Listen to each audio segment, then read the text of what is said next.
quand ça dépasse l'entendement humain que tu t'élèves. C'est à l'aurore que tu renouvelles ta bonté.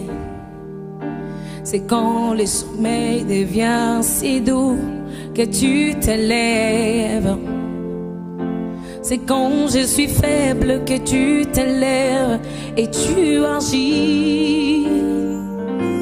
C'est quand ma douleur ne fait que monter que tu t'élèves. C'est quand mes efforts aboutissent à l'échec que tu te pointes. C'est quand ma chair s'attache aux os que tu t'élèves. C'est qui cet homme à qui obéissent le vent et tempête, qui agite à l'eau par des tempêtes et les vents. C'est qui cet homme à qui obéissent le vent et tempête, qui agite à l'eau par des tempêtes et les vents. Venez voir, il y a ici plus que Salomon, yeah. Venez voir, il y a ici plus que Salomon. L'entendre parler, son langage est vraiment troublant. Les hommes ont parlé, mais jamais comme cet homme. Les prophètes ont parlé, mais jamais. Hello and good afternoon, everyone. Welcome to the Chit Chat Show. I'm Elise Tangata, and today's topic is dowry or marriage, and we're going to look specifically into the Kongo tribe, which is a Congolese tribe from the Congo Republic. So my guest today is Mr. Bati Makela, and he is a community worker. He works with a lot of communities nationally as well as internationally, so supporting communities around the world. And today he's going to be my guest. He's going to talk to me, he's going to talk to us about the marriages, how marriage works in the tradition of the Bakongo people.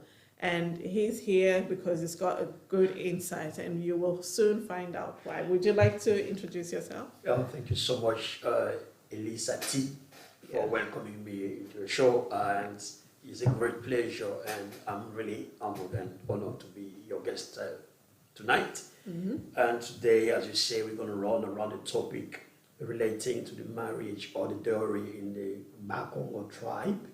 Mm-hmm. And together, we work together, yes, and to inform. We just want to inform because you know that traditions and customs travels around time. If you look now, you're going to see that the way there is this wave of movement of people, and people move with the culture and with the traditions, and that's sometimes make it hard for other people to blend when they are living abroad, or to understand exactly what is the real culture. They go into crisis, like a cultural crisis. Mm-hmm. They really don't know, am I from here or from there? How will I run myself at this stage? Maybe when it's time to get ready for the marriage. Yeah, that is especially interesting. You know, this is going to be very informative, especially for young people like myself who were raised outside of the country with not much information about the culture. Yeah. If we can, you know, the more you move out, you know, you kind of sort of start to detach away from our traditions and cultures. So this is a bit of information. We're going to have the line open later on towards the end of the program. So anyone who knows anything else, to comment, please do ring in and give us more information, or maybe just just to talk to us. That would be great. Great. So, to get started, we are going to have an introduction. Okay, we're going to look at the history of the Bakongo people, just very, very briefly. So, would you like to tell us what is the origin of the Bakongo people? Yeah, but the Bakongo are the people who live in the Atlantic coast, exactly in the central part of Africa. And the Kongo tribe together is like a social tribe that puts together 4 countries in the actual Africa, starting from Angola, from the north of Luanda, and going to the south of Gabon. That means it was a very huge kingdom back in the days, and it was among the first kingdom who welcomed Western explorer like the Portuguese when they arrived at the shore of Africa in the Atlantic Ocean. The first people they made was the Kongo, but they were a very organized kingdom with religious structures, and the legal structure and the custom structure was really formal back in the day. And that culture is traveling, and up to now, from the north of Angola to the south of Gabon, the Kongo act in the same way, and they live in the same. Once you see them, you know this is a Mukongo. Okay, so basically there are people from the Kongo tribe who are all scattered in 4 different countries in Africa. So that's Angola, Congo Kinshasa, and Congo Brazzaville, and the south of Gabon. And south of Gabon. Yeah. So all of this, which were also part of the Kingdom of Congo, if anyone knows about that. If you don't know, you can always go and research. Brilliant history. Okay, so what language or languages do the Kongo people speak? Well, is in global, it's called Kikongo, which is like the main. But in the Kikongo language, they are like dialects. If you go in Angola, you're going to find they speak a language called Kizombo. Kizombo is a form of Kikongo. Okay. Because the same Kizombo, once you transit to Congo Kinshasa, it becomes Kimbata, which is another, is the same language, right, but it changes the name. And if you move further in the Bas-Congo province of the DRC, you're going to find the Manyanga. The Manyanga, they are also in Congo Brazzaville, the same part of the Congo, and they are also what we call Bayombe, who are exactly at the shore near Boma, Matadi, in the Congo Atlantic Ocean. Is spoken in Cabinda, which is part of Angola. But the difference is because the influence of colonizations, each Mukongo is influenced by the language of the colony. If you're in Angola, as a Mukongo, I can speak straight away to someone from Angola in Kikongo, which is Kizombo. Then, once they start to speak Portuguese, we are no more the same people. Right. You understand? Yeah, that's it. Those the colonial languages split the people, but most of them, when they meet, when they start to speak Kikongo, they find that connection, which is built in the philosophy, which is called Kimuntu. I mean, the conscience being Muntu. Yeah.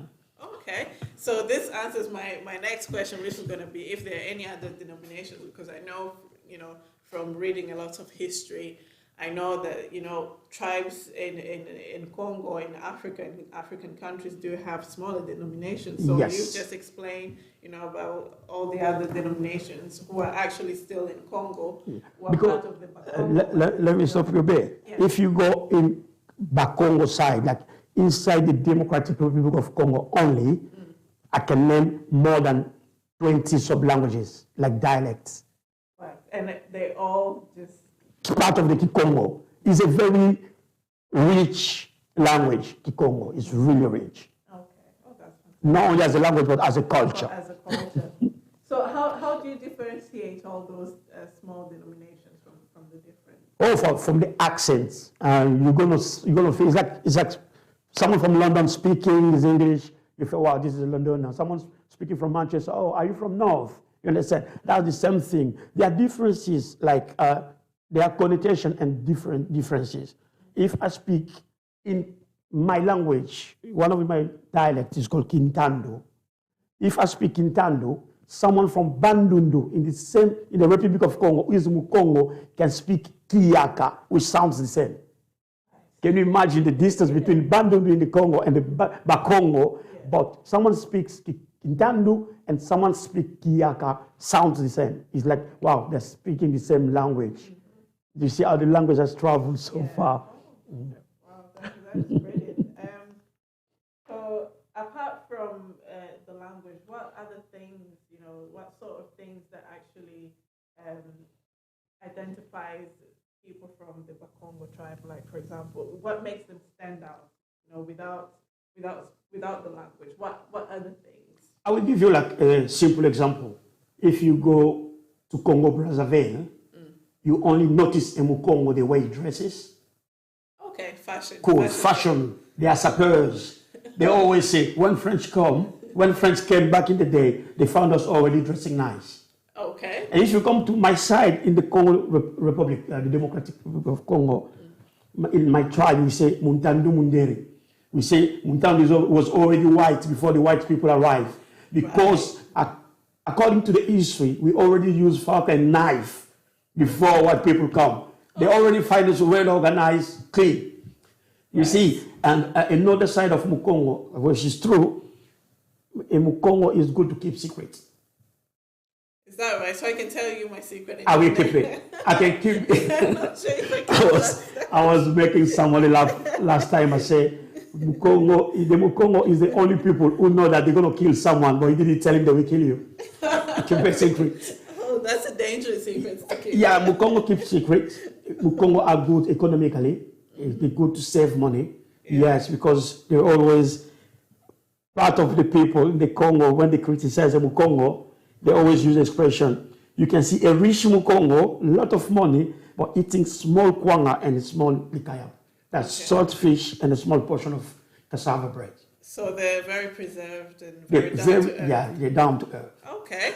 So I'm quickly just going to read some messages from people on Facebook, leaving us some lovely messages. We've got Florence, and she's a Mukongo, and she's living in the USA. So hi, Florence. Thank you so very much for your message. And she's, and we also got Testeila. She said, Mutandu Mundele. Mutandu Mundele. That's what I said. You used to say that white people met Mutandu already ready at a knife, at a fork. Everything was neat already. I learned something new today. I'm going to go home and research this. I like it. I'm loving it. So, what popular foods identify Bakongo people? Wow. You will know a Mukongo the way he eats. A Mukongo, if he has to eat a cooked fish with stew, next to it you're going to see a dry fish, a salted fish, likayab. Okay. Everything is accompanied by a makayab. That's the first endings of a Mukongo. Yeah. But basically we love cassava bread. We call it kwanga. It's the same from Angola. You see it in Congo. DRC in the Bakongo. You see it in Bandundu. You see it in Congo, Brazzaville, kwanga. That's what we love. And we love the cassava leaves. We eat the roots and the leaves. Yeah. We love it, both of them. But next to it, you need a salted fish to accompany it. All right. Yeah, whether you just wash it to take the salt away, or you can roast it a bit. Not too much frying. If you fry it, you need a dry one next to it to accompany your food. That's how a Mukongo eats. Right. Okay. That's there is another funny thing. My friend in Paris went to a party. People were eating a lot of things, and he chose. The one guy was there. He would say, "Okay, we have salad." Then he laughed. Then the guy said, "Why do you laugh?" He said, "You find salad in Europe, but we as a Mukongo, we already had salad. We eat kwanga, we eat ufumbwa without cooking it as leaves." Right. Dry fumbwa, we eat it with kwanga, and we add dry salted fish. He said, "That's already salad. We knew salad before the salad comes." I didn't know. I should try that. I've never tried, but I'm not sure if I would like dry fumbwa. You will like it. So, just the last question. Yep. No, this is not. We're actually now going to get into the marriages, the wedding, which is the subject today. Yeah. So, tell me, how do weddings, you can start from history if you want to. I know to talk back in the day, what was the age, they used to get young people to get married, and how did that work? So, marriage in the Bakongo tribe is a serious business. Yeah. It's a serious business. It's not about just two people get involved. is two family get involved in a connection to marriage. Is a proper procedure. Is a proper procedure because is in a religious side. It seems like a proper sacrament. A religious is very holy marriage. Even though before the Bible arrived in the Kongo tribe, the philosophy was religious, legal, and conscience. That was the philosophy called Kimuntu. That means good conscience. Kongo leads with a good conscience. Yeah. Now, to go to the marriage, it was a bit not scary, but it's the right thing to do. Because up to now, if you go to the remote area, very far away, there is no internet, where in the villages, to impregnate a girl is seen as a taboo. Even now on the 21st century, in the Kongo side, impregnating a girl is like, wow, what is it? You understand what I mean? Because we always look, as in Kongo, the Kongo always look the holy side, the pure side of the marriage. And once a young man finds a girl that he wants to marry, the first thing he does normally, he speaks to the mom most of the time. Because we are matriarchal. The child belongs to the mom. All right. Oh, yes. They do belong to us. Now, the child will explain to the mom, oh, I found a girl and wish I want to approach for marriage. And the mom will ask, do you know his family? Do you know the parents? You know, she's not asking that to say no or yes, but she just wants to know if they share the same values. That's the first strong thing, the values, yeah? Then if the boy says, oh no, I don't know the mom, but she's from such place, but I know the dad's name is this name, and the mom's name is this. The mommy will say, okay, no problem. We will talk about it later. It doesn't mean the mom has sit down, just finish. The mom will call his brother, that means the maternal uncle of the young man, to give the news, even before to speak to the dad. And we try to explain, your nephew, your son, bracket, let me say that, has found a girl, but the girl's dad, the name is this one, and the mom is this one. The uncle will investigate the family. His investigation is not in a bad way, no. It's just to know, are we sharing the same values with the family? Then the mother will, the uncle will come back, like bring like a report, we know the family, Then the mom will pass the news to the dad. Sometimes as a joke, like in a formal way, that, oh, you know, your son has found a girl, or you know such a man. The dad will say, oh yeah, I know him. Oh no, I don't know really, but I know his cousin. He will say, yeah, you may be ill soon. Then he will address the curiosity of the dad to ask, what is going on? Say, no, your son has found a daughter. Is he serious? Yeah. Your son has found a daughter and he wants to marry the girl. Let's put it in a bracket. That happened to me, myself, when I met my wife in the UK.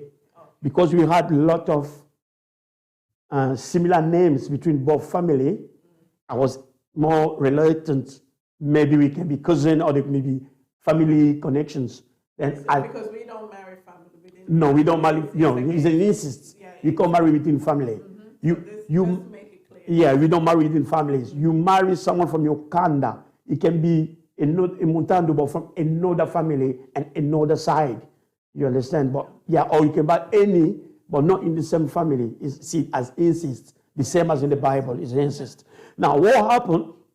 When I spoke to my mom, I met a girl I want to marry, but do you know? I just gave the name. Do you know this person? My mom. Oh yes, I know. We are not related, but we are family friends. I've been in boarding school with her aunt. She started to name people in the family because they know the group. They came from the same village. Now from there, it made it easy for me. When the time of dowry came, to go and give the dowry, it made it easy already because the family known for a very long time before even we met here in Manchester. Now let's go back, I was saying, back to the village. Once the dad knows that, everything, it's not like today you get your girlfriend, first picture on Facebook. No. I was going to ask, is dating, how does dating work? Yeah. In the past, is it something, how do you find the girls? You may meet in a school. I'm talking about villages. You can meet in a school, marketplace, coming back from the shore to fresh water, going to the field. When you go farming, you meet there, you talk. But in the big cities, you can meet everywhere. In a party, maybe in a birthday party, in a school as well. We don't have libraries and bibliotheques. We can meet a girl. You can meet somewhere, or you can meet on a bus. Just from the chat from the bus. Yes. But you have to preserve that relationship to be known by people. Yes, you have to hide it. You hide it a bit for respect. It's not like you meet in the morning, first thing at 6 o'clock, Instagram. Yes. This is my girl. No, it doesn't happen like that. I think even till now, because, there's still that pressure, like, young people tend to hide away their boyfriends or potential husbands. In African culture, yes, because I have seen it. I have witnesses. I met one of my Congolese boy with girlfriend in Andal. For him, was then his first reaction was like, "Will Papa Patis say that to my dad?" Yeah. But I kept it for myself because first, don't forget, we have immigrated. We are not sharing the same culture. The kids here, they have British values. Let me tell you something in the bracket. Our children here have British values. We need to teach them our values for them to balance what is the right way to follow. This is the same with the Asian community. As I usually say at the beginning, I work with different communities. Last year, I ran a school of integration with the Manchester International Festival. I spoke about the same topic. And among the participants, one of the girls was like, "Oh, why are you investigating on me when I love my boyfriend? Why your mom has to investigate?" Now, there was a young girl from Asian background. When he lifted his finger and said, "No, Pat is right. He's saying the right thing. This happened to my sister. The day his boyfriend come home to visit, when the guy left just the house, my dad found the name, the boy name, because I'm the son of." My dad knew the family. He just ring to make sure if the boy is not lying. He's not investigating in a bad way. He's make sure you go into the right path according to the value we are sharing as Bantando. Here, I'm not speaking about the Bible. I'm speaking about culture. I'm speaking about sociology. I'm not looking the spiritual side like, oh, is he Catholic or Protestant? No. I'm talking about our cultures and our values. Okay? And as I was progressing, once the dad knows about this, then the dad will call the son in the presence of the mother. Are you ready to engage yourself into this battle? Okay, this is a very, it's a formal. Now, the serious thing starts now. But you start there, okay, yeah, Dad, I'm ready. Okay, are you ready to marry this girl? I said, Dad, yes. Okay. Like any daddy will push you to love her. Is it the beauty? Some parent go funny that she know how to cook what you like. Your mom cooks for you. These are fairly. Yes. Fair question. Just a test. If you like to eat, like let's say fish and chips, does she know how to fry fish and chips? At least that's the basics, the minimum she can do. Then, oh, yes, that, yeah, okay. Oh, no problem. Thank you. I will call your uncle, then we'll talk about it. So the uncle, this will be the uncle. The mother side, the maternal uncle. Yeah. Now, they will speak with the uncle. And let me tell you, it's not like in Europe, you meet on Monday, you go to do wedding registration on Friday. No, because in the Congolese law, legally, they no celebrate civil marriage without the permission of the family. Okay. Yes, that is legal. You cannot just go to the, oh yes, we want to get married. No. You have to start everything from the family. So couples can't just run away and get married. No, that's a Western culture. Yeah. So there's a name for it. I forgot. There's a proper name when couples just go and get married without families being involved. In English. Yes, there's a name for it. But I forgot. It will come. Once you come, let me know. Yeah. At this stage, as I said to you, in the marriage, in the Congolese law, you cannot go to do a civil wedding without the family. Everything starts from the family. Yeah, I can connect it with the Bible verses that in Hebrews 13:4 that say marriage should be honored by all. Yeah. Everybody must honor this. And the honor starts from the family, starting from home. Now, what? It also talks about tradition, like marriage can be done in whatever country you go, the way they do marriage, that's how it should be done in the Bible. In the Bible? Yes, I think I remember. You find me the verse, I will love to read it. Yeah. Now, once the family get ready, what they will do, they will send a letter to the girl's family, to the uncle or to the parent. Normally they send to the father that our son, we just write to you to let you notice that our son has found your daughter and they want to be guided and helped to reach the way to the marriage, like a formal letter, very formal.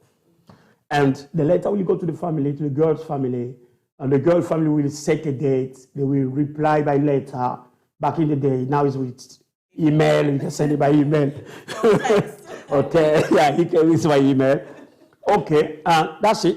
In Kongo, it's called, that first meeting from both family is called Malafu Manteke. Normally, we call it Kangalupango in Lingala.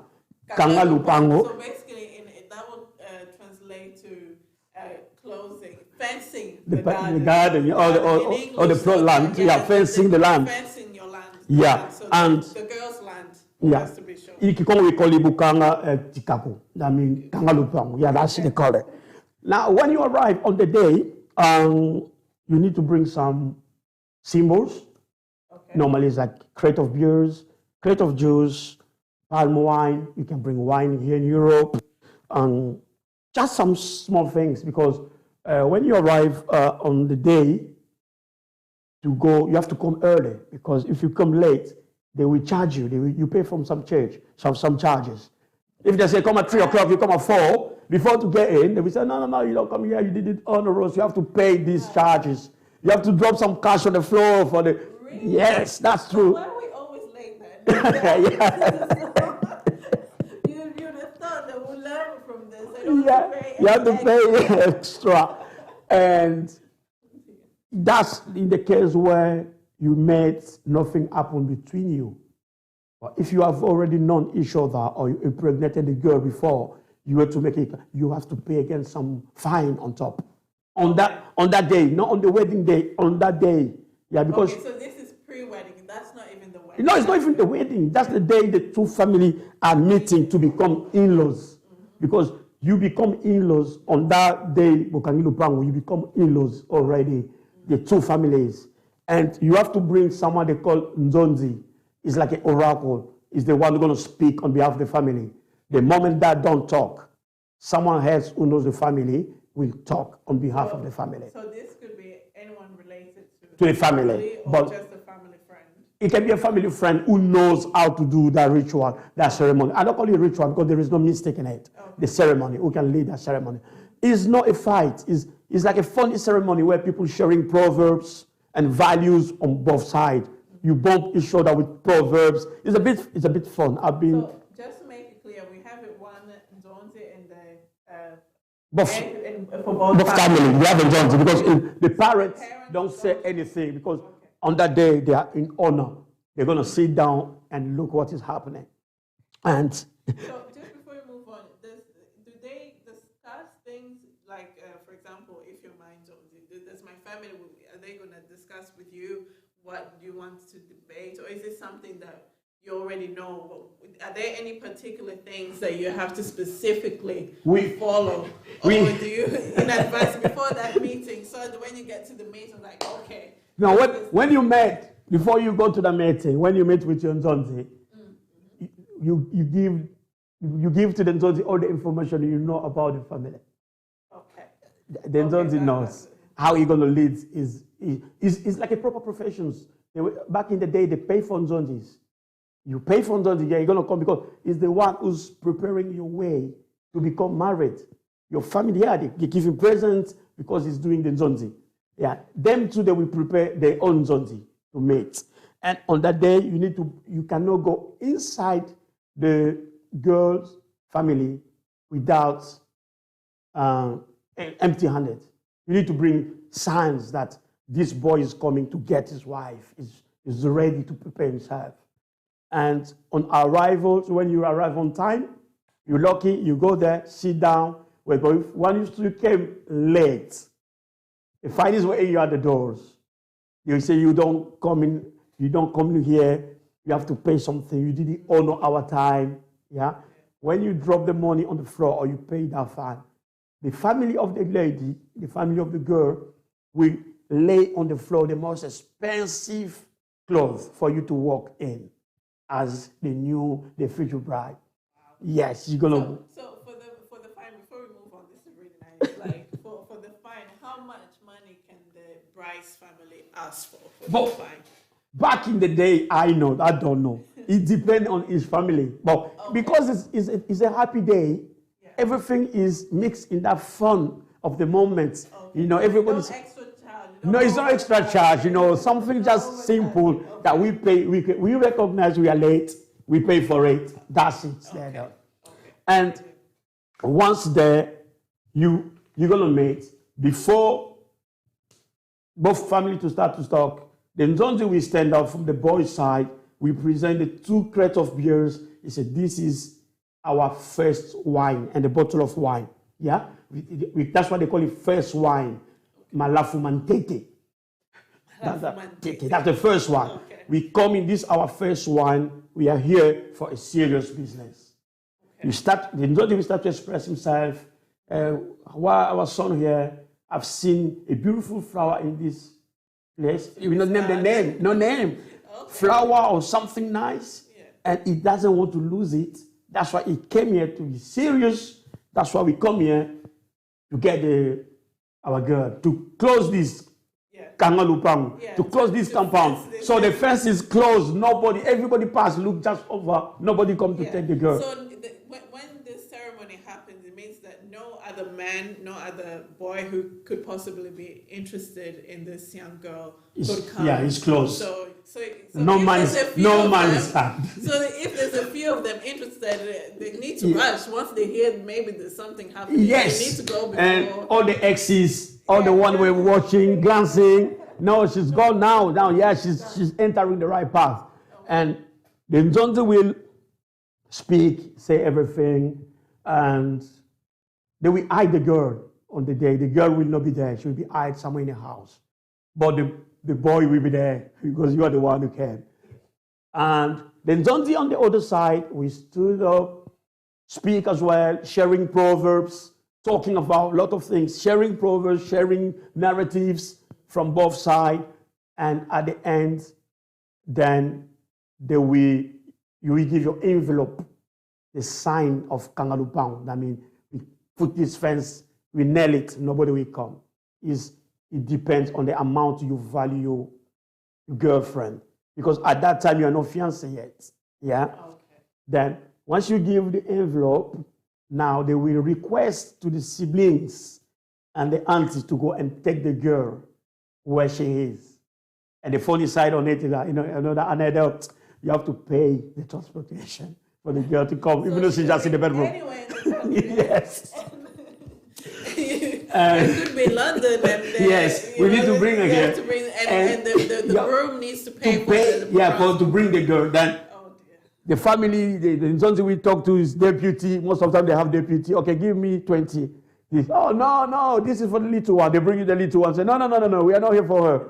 We are here for the bigger one. It could be. I remember I witnessed a bit of this with a friend of mine. When it was time to bring the girls. Yeah. I was one of the girls who was pushed in, and we all went in, and it was, the groom was like, you're all beautiful girls, but you're not the one I'm looking for. So this is what happened. So they that's bring normal. Yeah. all the young girls around. Once the girl arrive at the middle, then Nzonzi, now is the time. The Nzonzi, yeah, will not touch the money you give to him. The money will be on top of the crate of the bureau, and he will ask to the girl, do you know those people? Do you know this gentleman? Are you agree of what you have come to do in this house? Once the girl says, yes, I do. Now, okay, this is what they bought for you. You give it to me. He's not touching it. It's the girl who say, I'm fine. I'm okay with this. You can take it.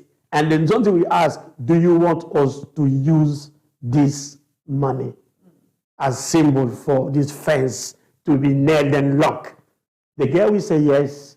Then there we go. Go sit next to your boy.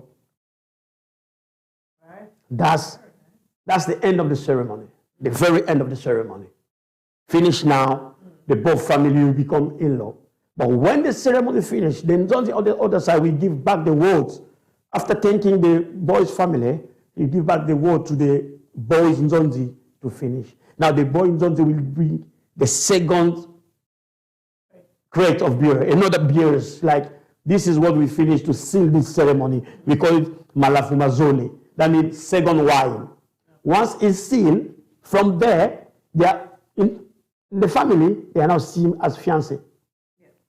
Because in Congo, fiancé is no, how we call it, état civil. It's not in our, no. You're just single, married, widow. There is no fiancé. I think, is it here? I don't know. It's the Europeans, yeah. It's not enough. You know, in Africa thing, yeah. In Africa, now when they start this, they become fiancé. But the word used is Makang. Now, that's Likang. Not as an abuse. The really origin of Makangu is in the real Kikongo proper is the fiancé. It's no girlfriend or boyfriend. Okay. No, it changed with the people moving to the city. They changed the meaning. You know how word travels. They change the words. Now they become Makangu. They are not married yet. They are Makangu. Yeah. Sometimes so now if they see them in the street. Oh, they know. Oh, Likanguna. Yeah. Everybody knows. No, don't touch that. Okay. Yeah. Even the cousin was, oh, no, I don't want this relationship. He cannot do it anymore because the parents. It's official. It's sealed. Everything is fine. Now, at the end of the ceremony, after them to give everything, we'll ask the list for the dowry. That's when he's asking it. Okay, we did our part. We want our list. The boy is ready, so we're going to finish everything in your list. Then we will come for the wedding. That's, we call it Makwela, Kinkwela. That's we come for the real marriage now. Any question at this point? So what do we include in this list? Tell us, well, before we move forward, what is included in this list? What's from the girl's family to the boys? Okay, and normally back in the days, it was not so exhaustive. It was something simple because we knew what the dads would get. Because we have two lists. When you get the list is set by two. The daddy side, the father side, and the mother side. And on the father side, everything is there. We call it kimakibatata, the things that we give to the dad, to the fathers. That means when we say father, not only the dad, younger brother, the dad, brother, the aunties from the dad side. It goes from slippers, wrappers, scarf, and belts. It can be anything. Shirts, ties. It can be socks. How many things are you allowed to ask as a person, as an auntie or uncle? No, it depends. You know, but unfortunately, with the crisis and with crisis and poverty, they make it like a big business. Today, to marry a girl become like a big investment. People put, someone asks dowry like $3,000, $4,000. You go, what? You know, but back in the day, it was just a sign to show to the girl's family, I am able to feed her and to clothe her. That's where the basics was like. All those signs, it was just to show to the other family, your girls, I will clothe her, she will eat well. Yeah, that's it. You understand? And things where it depends now, like I said, being in Congo is a very big, is a very big. Imagine from Angola to Gabon, then with Western culture in it and with subculture in it, it makes each side to use this stage as they want. But in my best knowledge, what I know back in the day, bottle of wine, the big one, Coleman, you know, the light, there was a very old lamp we used back home. Yes, it was, yes.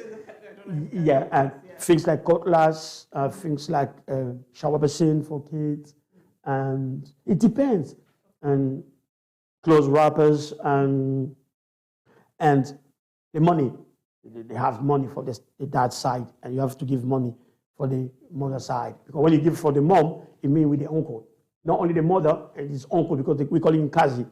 Yeah, and Kazi is, yeah, that they have power because it's matriarchal side. The uncle has, you have, yeah, the mom. Yeah. Now, once everything is done, they're going to give the amount to pay for your dowry. And normally the dowry can be subdivided in two. And when it's subdivided, the two-thirds, you can discuss about it. You can banter. But I will tell you how they do it. Okay. Once you receive your envelope, you thank the family, the ceremony is finished, others carry on like a big party because it's official now between families. You go home, then back the dad will call the boy. Are you ready with this? Your budget can match what is in the list. Oh yeah, dad, we can match everything. Yeah. Then the dad will plan another day, the family, to go to discuss the list, to bank the dowries. Yeah. You don't just pay exactly what they give you. No. It doesn't happen like this to the Kongo tribe.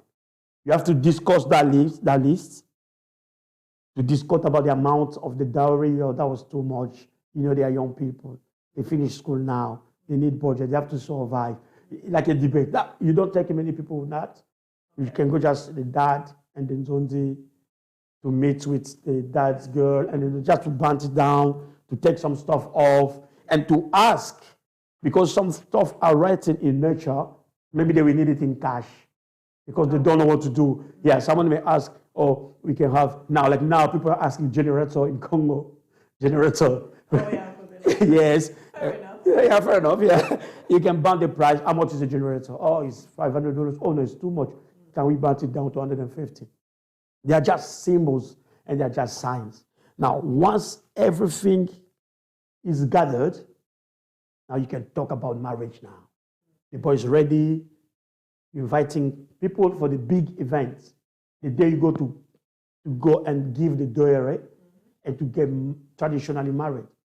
That's on the day, they call it marriage, longo. That's how we call it, longo. In Lingala, it's called makwela. That's the real marriage, yeah?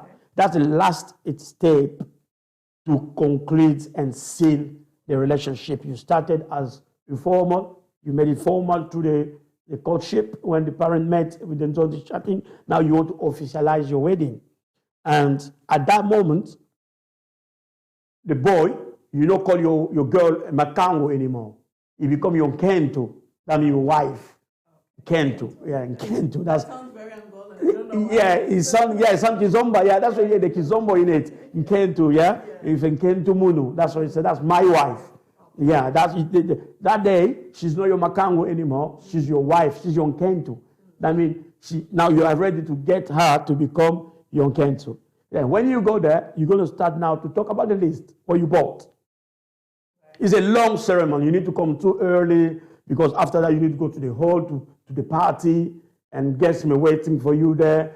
You do it in the family house or you hire a place for the party. But most of family, where you do it, then you're going to have the party in the same place. And you start to give first the things from the dad side. Dad's costume, dad's belt, shoes. You go to everything, yeah, you give, and the dowry as a money, you're going to put them all together. You're going to give one envelope straight away. But once you give the clothes and everything in nature, they ask, yeah, you got to give on the mother side. everything they ask in the nutshell. And the last thing you give is your dowry as cash. You give it, now the family will receive it, and you become husband and wife. Now, at the moment, now you're no fiancé anymore, you're husband and wife, and big party, everything. And after the party, before the girl to leave the parent house to go to rejoin the husband, they use an expression called syndica. You have to syndica your girl. Another one. That means now I'm sending you to the marriage. She can't go to the marriage empty-handed. Sometimes she need to bring a goat, a bags of fufu or cassava, you say, yeah, okay. Fresh, some symbols that I'm not coming only me as your wife, but I'm coming here to get as a wife, but with this, my family has sent me here, not empty-handed as well. Yeah, right. You cannot go to marriage empty-handed. You need to bring something with you. And normally it can be a goat, it can be roosters, yeah, alive, you bring them. I heard they give like the woman, when she's going, the girl when she's going, they give her pots and, cooking pans and plates and all it depends on families' income as well. Some who are rich, they can give you basin, so they're already like prophesizing you having a baby. They give you basin, they give you everything ready for the baby. Go and be fruitful, you understand? Yeah. They give you pot, they give you everything to cook. That a woman, I'm not coming on my own. I've been delegated with my family because marriage in the Kongo culture is not a Facebook session, it's not a Snapchat, it's not Instagram stuff. No, it's a very big deal. And that's the reason why the value behind it is very rare to break those type of relationship because it involves a lot of people. Anytime it goes wrong, as a woman or as a man, you know straight away where to go to talk. That's why with the mix of culture, if it goes wrong to many who are Europeanized, Westernized, they go to the police, then they finish the judge, then they sign divorce paper. None of the parent knows.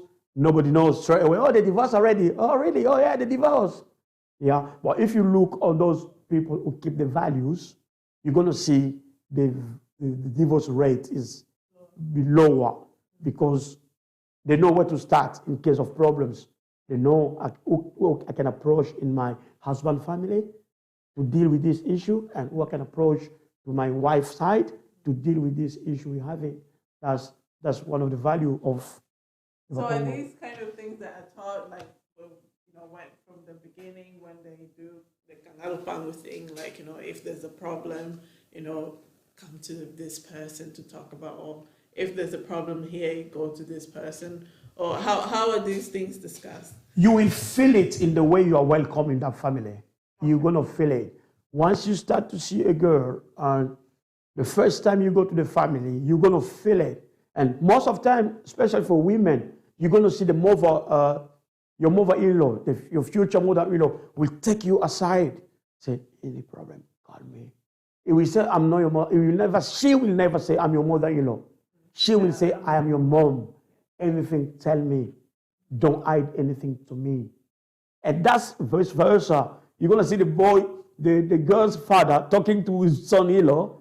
Everything, my girl, come speak to me. I know how to handle it. You see, change of values. Yeah, that's what. Okay. But I know we're talking about marriage today. Yeah. In the very rare case of divorce, what happens? After all these money and gifts and stuff have been exchanged, do you go after if something doesn't work quite well in the marriage? And do you get a situation where the man says, I don't want to give my stuff back? I wasted my money with this girl. I will make you laugh with one idiom. There is an idiom that says in the Bantu side, not only in the Bakongo side. They said, how can I explain it? Yeah. The boat can be crashed or broken, but the port will still be. They say, Masuwa ekufaka, libongwe tikalaka. If you notice in those type of marriage, you're going to see the couple are already split like 5 years ago. But you're going to see the husband still in good relationship with one of the aunts. even one of the younger sister. Yeah. And those type of marriage, most of time, I'm not saying all of them, most of time, you're going to see they split for 7 years. Then after 8 years, oh, they're back again. How are they back? I know they split many years ago. How are they back? Because at the end of the day, they found, wow, we cannot split those values. We need someone to intervene. Yeah. I'm not taking off the power of prayer and everything. But this is a cultural show. I'm sticking on the cultural side because we know it's God who instituted the marriage. You can change it. The marriage is there because God wanted. He wants us to be fruitful and fill the earth. That's it. We cannot change it. But there are cultural values who existed even before the Bible arrived, who shows that those people already have some belief through their conscience, the kimuntu. Yeah, that's it. Because it's very rare to say two couples split and the family are split. In some way, you're going to see that link still there. You're going to see like you have a big marriage in a family. You see the wife of your uncle, they split like 10 years ago. She just come. She just come there to cook, doing everything. Oh, yeah, she's there. Oh, yeah, of course. I remember when I came to this family. That's what they say. No, when I came to marriage. When I came to this family, oh, that my sister-in-law helped me a lot. Today for me is a great day. I have to give her back. That's it. We keep that bond. Yeah. Don't forget about Kongo are a very bonding community. Fantastic. Well, I'm just going to read a few of the messages here really? on Facebook, and we can open the lines. We don't have the phone. The lines can be open if you want to ring us. And give us, more of your insight if you've got more information. But I'm going to read some of the messages here on Facebook. I've got Fifila Queen, and she said, I call my mother-in-law mom, and my younger son doesn't understand it. He says, but she's not your mom.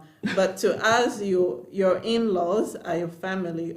But But children nowadays don't understand it. Yes, that is true. I remember, for my European friends, I'm talking specifically the white community. I've had to explain this, especially even just sometimes it's not in-laws, but also just your mom or your dad's friends. You don't call them by their name. It's either Mr. or Mrs., but we don't have those words in our traditional language. But we call them either mama or papa or auntie and uncle. Tonton this, tonton that, or mama this, mama that. So yes, but a lot of Europeans don't really understand. But everyone else because I've got friends from Asian community as well. They've got similar things. The culture is very, very similar. They have aunties and uncles who are not blood related. I like to tell you something before we run over. My son, I had like a cultural shock. My son, every African person is an auntie. Every African people is an auntie, is uncle. But one day in school, the dinner lady was passing. She was like, "Hello, Brenda."